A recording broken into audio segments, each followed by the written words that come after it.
So welcome everybody to this latest video on 162 Maths, and in this video we'll be going over the AQA GCSE Maths paper of June-November 2021, Foundation Paper 1, which is a non-calculator paper. Now I'll attach a link to this paper in the description below and strongly recommend that you have an attempt at this paper before watching through this video as we go through the answers, and I'll also include the grade boundaries and a topic breakdown of each of the questions so that if you get stuck or not sure a particular question, you can see what topic it refers to and go back and revise it. So let's get straight into this Foundation 2021 June-November paper. So let's have a look at question 1. So question 1 says circle the answer to 0.02 times 100. Now for this, there's a couple of ways in which you could see this. You could either see this as 100 2p's and how much money would you have, or remembering that when you're multiplying by a power of 10, that you move the decimal place either to the left or to the right, depending on whether you're making it bigger or smaller, by the number of zeros. So here we're moving the decimal place 2 places to the right by 2 places, giving us the correct answer of 2. For question 2, it says circle the expression that is equal to x plus x plus x minus x plus x. Now for this, there's several answers you could potentially get depending on your knowledge of BIDMAS. Now when you have got a calculation with just pluses and minuses, then all you need to do is just read it from left to right. So here I've got x plus x, which is 2x, add another x, which is 3x, take away 1x, which then gives me to 2x, plus another x gives me the answer of 3x. And then question 3 says what is 260 millimeters in centimeters? So here we just need to multiply or divide by 10, which gives us 26 centimeters. Moving on to question 4, it says which shape can have the sides with lengths are all different. It says circle your answer, and the one you need to circle is trapezium. For question 5, it says work out minus 8 times 5. So that's going to be 8 times 5, which is 40. I've got odd number of negatives, so it means it's going to be minus 40. Moving on to question 6, it says Luke buys 4 apples and 5 bananas. The total cost is £3.70. Each apple costs 35 pence. Work out the cost in pence of each banana. So let's first of all write this using algebra. So here we've got 4a plus 5b. And that comes up to a total of £3.70. Now because we're dealing in pence, we might as well just convert £3.70 into 370 pence. Then here we know that each apple costs 35 pence. So then 4 times 35 plus 5 bananas comes up to 370. Now 4 times 35 is 35 plus 35, which is 70, times 2, which is 140. Plus the 5 bananas, and then you should be able to spot that this turns into an equation. So we take away 140, so 5 bananas cost £2.30, and then from this all we then need to do is do 5 divided by 230. So how many 5s go into 2? That goes none. How many 5s go into 23? That's going to be 4, remainder 3, and then 5s into 30 goes 6. So the correct answer we should have is 46 pence. Moving on to question 7, it says Rashid counted the pieces of homework he had done in 3 subjects. He draws a pictogram to show the results, and we've got a key that a full circle equals 4 pieces of homework, or 1/4 circle adds up to 1. It says for 7a, Rashid has done 5 pieces of geography homework. Show this information on your pictogram. So for this, what we need to do is draw a full circle and basically draw 5 little pieces. And so it looks like so. It then says Rashid spends 30 minutes on each piece of homework. Work out the total time he spent on his homework for these 3 subjects. Give your answer in hours and minutes. So for this, what you want to do is, well, each of these little circles is going to add up to 2 hours. So that's half an hour. So each little circle equals 2 hours. So that's going to equal 10 hours. This is going to equal 6 hours, and then another hour, which is 7 hours.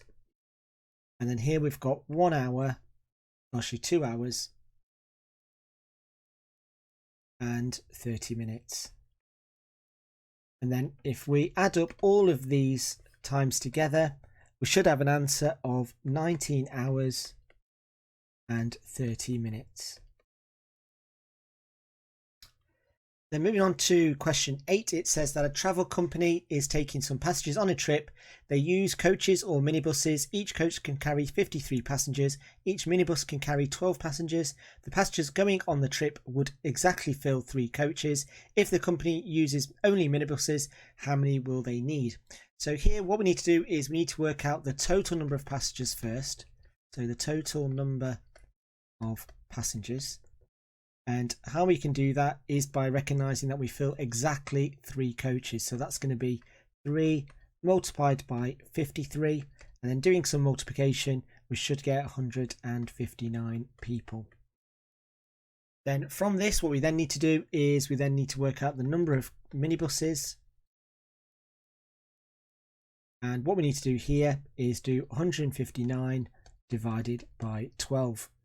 Now you could either do some long division, or what you could do is basically do just that, or you can work out the numbers of the 12 times table, and any which way you want to do it. So let's just do some division.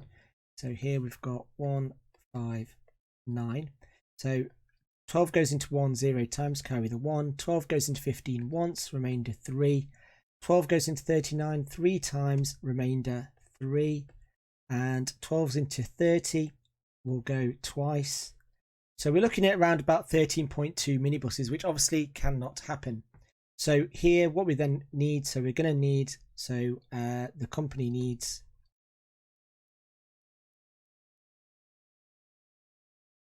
and it's going to be 14 minibuses. So then moving on to question 9, it says that one side of the triangle is extended. Circle the size of angle X. Well, the first thing we need to do is work out what this angle here is going to be. We know that from angles in a triangle, so that's going to be 100 from 180, take away 40, take away 60, which is going to give me 80. And then angles on a straight line add up to 180, so X is going to equal 100 degrees, so it's going to be that one there. Then says, moving on to question 10, says Pavel uses his calculator to work out 352 times 7,268. Circle the last digit of the answer. So for this, all we need to do is just multiply the last 2 digits of each of those 2 numbers. So 2 times 8 is 16. So that means the last digit is going to be 6. Moving on to question 11, it says complete the diagram so that it has a rotational symmetry of order 4 and a center of rotation at point A. Now for this, I'm going to apologize for not using a ruler because I should, but basically what it should look like, and a lot more accurate than what mine's going to be, is that it should look something that looks like that, but obviously with the lines drawn a lot straighter than what I've done there. Moving on to question 12, it says 10% of 2,100 is 210. Work out 43% of 2,100. So 43% is 10% plus 10% plus 10% plus 10% plus 1% plus 1% plus 1%. Now it tells us that 10% equals 210, so that means 1% is going to be 21. So 43% is going to be 210, 210, 210, 210 plus 21, 21 plus 21. And if I add up all of those columns in nicely equal columns, we should get 903. Moving on to question 13, it says that Katie records the number of cars using drive-through each hour for 24 hours. Here are the results. Katie makes a tally and a frequency chart to put the data into groups. Make 2 criticisms of Katie's tally and frequency chart. You do not need to complete the chart, which is handy. So one thing you should be able to spot is that we're going to have some overlap. So here we need to write that the intervals overlap. Now if you wanted to, you could go into detail, is basically that which group would 20 go in. You could say something along the lines of that they've not used inequalities, so not used inequalities for the group, which again, you can still get overlap, but again, that's usually how it's defined. Then for criticism 2, what you could also say for this one is that there's no category for 50 plus. And the reason for that is because there is a 53, and that's not going to be applicable to go into any of the groups that Katie has stated. Moving on to question 14, it says counters in a bag are red, white or blue. A counter is picked up at random. Complete the table. Now, one thing you need to know here is that all these probabilities need to add up to 1. So we need to do 1, take away 0.15, take away 0.4, and that gives us 1 minus 0.55. So it's like 55 pence, how much change you get from a pound, and that's going to be 45 pence or 0.45 in regards to this particular question. Moving on to question 15, it says here is a calculation of 31 times 84 equals 2,604. It says you can use this calculation to help answer the following questions. So it says work out 2,604 divided by 84. And again, it's just manipulation of these two. So here, all that's going to do is that the 84 has been switched to the other side, which leaves us with an answer of 31. Question B, it says 3.1 times 8.4. So for this, we just need to move the decimal points 2 places in total. So that gives us an answer of 26.04.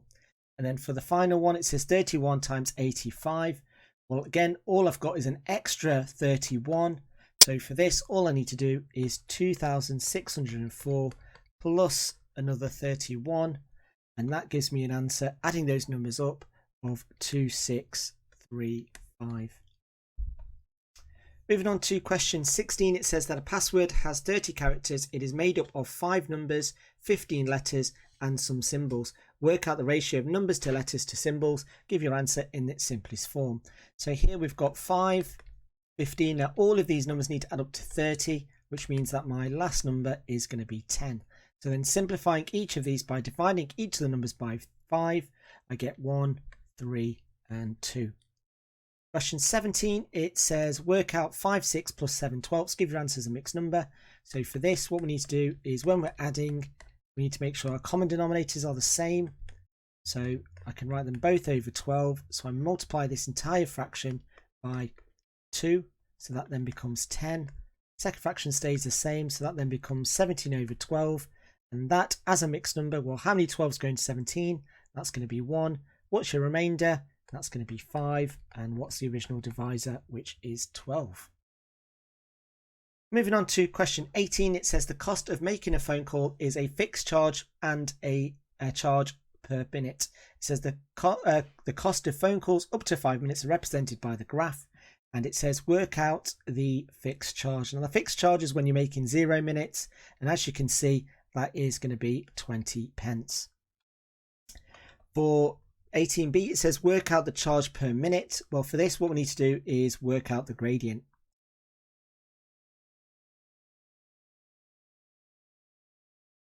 So for this, if we go back to the graph, what we need to do is try and find 2 easily writable coordinates. So I'm going to go for the first one and this one here. Now for this, we turn that into a right angle triangle. And the gradient is going to be the distance up, which in this case, using the scale, is going to be 40. And using the horizontal scale, that's going to be 5. So that then means that the gradient is going to be 40 divided by 5, which is 8. So the general cost is going to be 8p per minute. Then moving on to question 18c, it says work out the phone call that lasts for 7 minutes. Well, it's going to be 20p, which is the standing charge or the fixed charge, plus 7 times 8. And so here we've got 20 plus 7 times 8, which is 56. And if we add those two numbers together, we get an answer of 76 pence. Moving on to question 19, it says that a company sells bags of toffees and bags of mints. And the question says the company claims that the average number of sweets per bag is at least 50. Using the median, is the company's claim correct for each type of sweet? You must work out the median for the toffees and median for the mints. I think I've read that question completely wrong, but I hope you can just read off the screens. So looking at the toffees, you can see here that the numbers need to be in order. So what I need to do first is order those numbers. Now, you can either do it in the space provided, or I would say you can do it in the list here. So here you should have 47, 49, two of them, then 50, and another 50, then 51, then 54, then 55, 55, 55, and finished off with a 57. Now the middle number there is 51. So here the median equals 51. So is that at least 50? Yes, it is. So that is going to be fine. The mints, we can see here that we've got 10 numbers and they are ordered. So our median number is going to be between 48 and 50, which is 49. So here the median is 49, and therefore that's a number that's not at least 50. So that's going to be no. Now for this, again, working out, I would either draw an arrow so you can see that you're picking the two, but I definitely would state what the median is, which is 49, and then tick the correct box accordingly. Then moving on to question 20, it says Freddie tries to work out 29.15 plus 83.47 all divided by 9.82. His answer is 37.65. By rounding each number to the nearest 10, show that his answer is incorrect. So for this, let's just round off each of these numbers to the nearest 10. So that's going to be 30, 83.47 rounded is going to be 80, and 9.82 to the nearest 10 is going to be 10. Then using these numbers that are written here, oh, don't know why I've crossed that one out. So that was the highlighter I wanted. Using these three numbers, I've got 30 plus 80 all divided by 10, which gives me 110 over 10, which equals 11. And you can see here that my answer is completely different to Freddie's because Freddie is wrong. Moving on to question 21, it says that a straight line passes through two parallel lines. Circle the angle that is corresponding to x. Now, corresponding is more formally known as an F angle. So it's going to be B.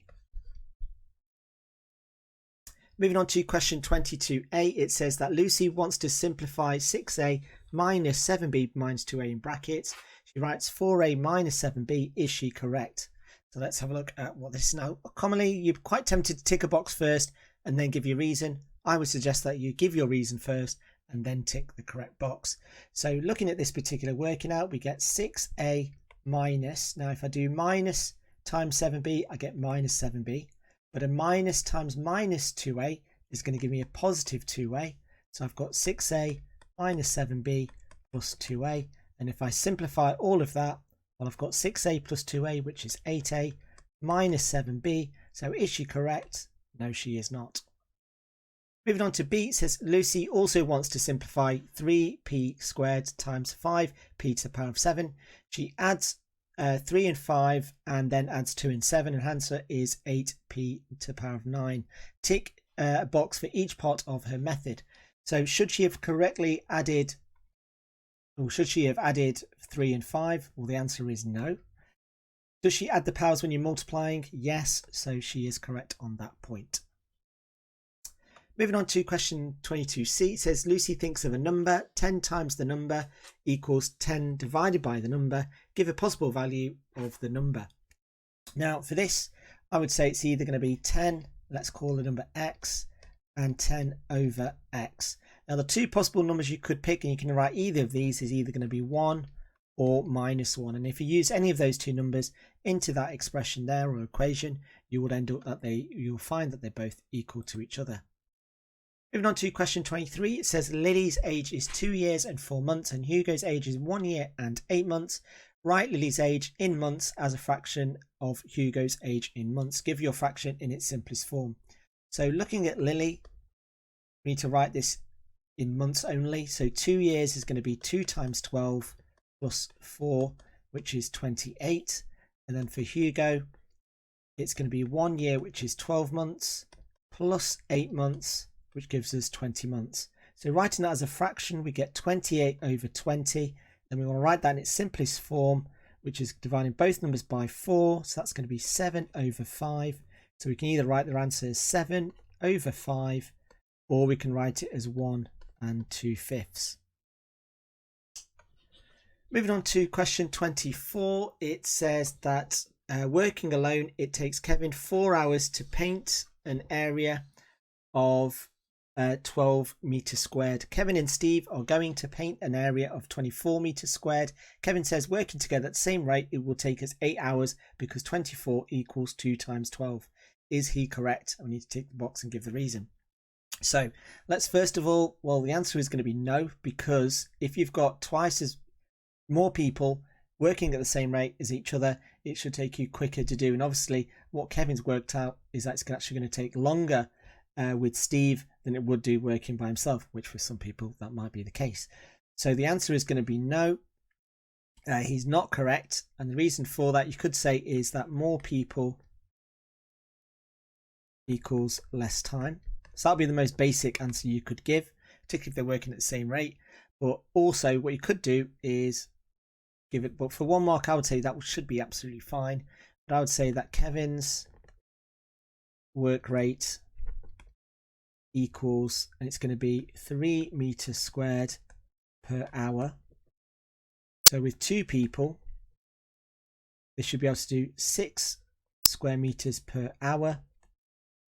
And if it's a 24 meter square meter job, so 24 divided by 6 gives us 4. So they should complete the job in 4 hours. Let me just write that a little bit clearer. And not 8 hours.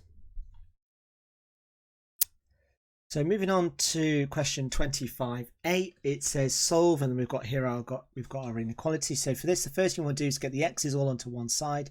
So you take away the 3x. So then we're left with 2x plus 6 is greater than 15. We then take away the 6. So we get 2x is going to be greater than 9. And then we divide by 2, giving us x is going to be greater than 9 over 2, or 4.5. or 4.5, which any of those answers you would need. But again, don't forget to write x is greater than, and then any of these combinations of how to write 4.5. Moving on to 25b, it says write down the inequality represented by the number line. So here we've got 2. I'm going to use the letter x, and I've got 5. Now, if the circle is shaded, it means it can equal that number, so I put a line underneath, and so your final answer should look like that. Moving on to question 26, it says the diagram shows an octagon, x equals 1 and y equals 5 are lines of symmetry. Work out the coordinates of Q. So for this, what you need to do is look at the coordinate and look at where the line of symmetry is, and then just kind of mirror it from there. So looking at this point here, we're looking at the x-axis, we're going across. So you can see here that to get from this point here to the line, we need to add 3. So that means we need to add 3 to this. So this point here, more notably this point here, is going to be 4. Now if we say the same similar technique going upwards, we've got -6 and we're going up to 5. So this distance here is going to be plus 11. So then I need to add 11 from 5, which gives me an answer of 16. So the coordinate then is going to be 4, 16. Moving on to question 27, it says work out 2,000 times 70,000, give your answer in standard form. Now there are 2 ways in which you'd probably approach this question. So let's just split this up, and either is going to be absolutely fine. So if I straight away just multiply these 2 numbers together, well, I've got 2 times 7, which is 14, and I've got 3 zeros, and I add another 4 zeros. So this is my answer in ordinary form. So then convert this into standard form, that's going to be 1.4 times 10, and then counting your loops, we should get 1.4 times 10 to the power of 8. Now another way of doing this is you could have converted each of the numbers into standard form, which looks something like that. And then 2 times 7 is 14, and we add the powers of 10. Should be able to spot that that's not a number that's in standard form. So if we make this number smaller, we need to make the power bigger by 1. in which we get the same answer. So any of those would be absolutely fine. Moving on to question 27b. So here we just need to do them in sections. So here I've got 1.8 divided by 3, which is 0.6, and 10 to the power of 2 divided by 10 to the power minus 1. Now when you're dividing, you take away the powers.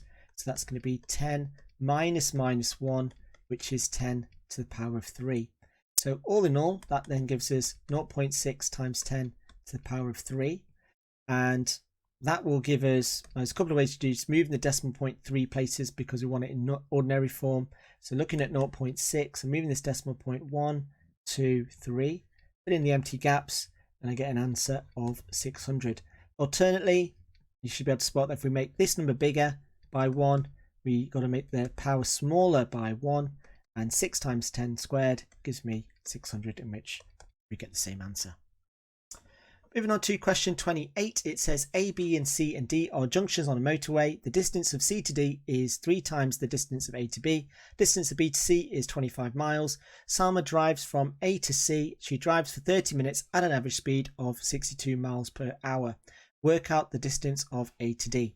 So using this information here, let's just label this into the diagram. Now we don't know what A to B is, so I'm just going to call that X. And if that's X, then this distance here is going to be 3x because it's going to be 3 times as long. And it says that B to C is 25 miles. Now using this information here, it says that she drives 30 minutes at an average speed of 62 miles per hour. Now looking at this bit of information here, if she was driving for an hour, so 1 hour equals 62 miles, but she's driving for 30 minutes, which is half, which means then we half the distance, so it's 31 miles. So what we've worked out then is that this distance here is 31 miles. Now if we use the algebra, this distance here is x plus 25. So x plus 25 equals 31. So x equals 6. So then working out the distance of AD, well that's going to be x, which we've worked out as being 6, plus 25 plus 3 lots of 6, which is 18. Let me just move that up a little bit. So I've got 6 plus 25 plus 18, which gives me a grand total of 49 miles.